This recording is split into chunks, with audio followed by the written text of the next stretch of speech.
बेटा आपका नाम क्या है? मनाइल, आपके 9 में कितने नंबर हैं? 480 मार्क्स हैं आउट ऑफ 505। ये वो बच्चे हैं जो ज़्यादा नंबर लेते हैं, राइट। और देख लें आप, और ये वो बच्चे हैं जितने नंबर इन्होंने लिए हैं इतने नंबर में सारे बच्चे हो जाते हैं। तो लड़कियों की मैंने ये चीज़ ऑब्जर्व की है काफ़ी ज़्यादा, राइट। एक लड़का हमारी अकेडमी मिठाई लेके आया, तो मैंने कहा किस बात की? कह रहा सर सिर्फ 2 सप्लियाँ आई हैं। मैंने कहा बेटा, कह रहा सर जी आपने कहा था 4 आएंगी। क्या कहा था? 4। मैं अब्बू को कह रहा था कि अब्बू जी मैंने सर का रिकॉर्ड तोड़ना है। सर कह रहे 4 आएंगे, मैं 2 लेके दिखाऊंगा। मैंने कहा बेटा लेनी लाजमी थी। तो उन सप्ली में भी मिठाई बांट रहा है, ठीक है। और एक लड़की है जिसके 450 से प्लस मार्क्स हैं और बेचारी परेशान बैठी है। तो लड़कों में ये चीज़ है, हर मार्क्स से खुश होना चाहिए। पहले तो बेटा इसकी सेहत पर तवज्जो दो, ठीक है। इसे रोज़ाना 1 गिलास दूध पिलाओ, इसकी जांचें बनवाओ। और इसके लिए मैंने जो सेशन दिया आपको, बायो है या साइंस है? जिन गर्ल्स की बायो है मैट्रिक के अंदर, मैं बार बार रिपीट कर रहा हूँ, मिस मत करें। पाकिस्तान एयरफोर्स के अंदर एज एन असिस्टेंट मेडिकल की जॉब्स आती हैं, जो अभी आई हुई थी 22 दिसंबर, जिसकी लास्ट डेट थी जो गुजर चुकी है। उसके लिए अभी से प्रिपरेशन करो आप, राइट। साथ साथ मैं आपको व्हाट्सएप पे नोट्स वगैरह सेंड कर दूँगा, वहाँ अप्लाई करें आप नेक्स्ट ईयर 10th होने के बाद, राइट। और अगर वहाँ जो हो जाती हैं FSA प्री मेडिकल वो खुद कराएंगे, BSc बायोलॉजी वो खुद कराएंगे। स्टार्टिंग सैलरी 40,000 प्लस होगी। उसके अलावा हाउस मिलेगा और रेजिडेंसी और एयरप्लेन के टिकट में 50% ऑफ। मैं कहता हूँ बल्ले बल्ले हो जाएगी, सारी चीज़ें मिल जाएंगी। इसलिए कम एज में यूटिलाइज़ किया करो।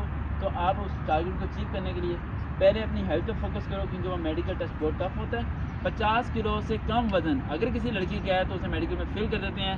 कम से कम 50 किलो होना चाहिए और ज़्यादा नहीं होना चाहिए, ठीक है। ये ना 50 किलो बहुत ज़्यादा हो जाए, तो 50 किलो कम से कम 45-50 के करीब, 40 से नीचे नहीं होना चाहिए, ठीक है। तो इस चीज़ को आपने करना है, ठीक है ना। वो आपकी मामा ही हैं, वो पराठे बना के आपको देंगे तो फिर ही कुछ हो सकता है, ठीक है। तो ये आपने 1 साल के अंदर अपने वेट को इंक्रीज़ करना है बेटा, समझ आई। वरना आप वेट मशीन पे खड़े हो गए, वहाँ से पर्ची निकलेगी कि भाई इस पर वजन तो रखो, ठीक है, मसला बन जाएगा फिर।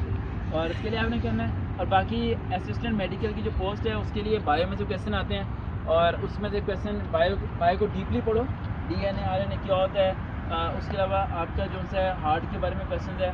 उसके अलावा वो एक फीडबैक मैकेनिज्म 10 में पढ़ रहे हो गया आप, है ना। पढ़ो, 10th कवर कर दिया आपने पूरी? कहाँ तक सिलेबस हुआ है? सिलेबस पे एफर्ट करो। 10th में मार्क्स ज़्यादा नहीं गेन होते, बाद ज़्यादातर ना 9th में हो जाते हैं, 10th में कम हो जाते हैं।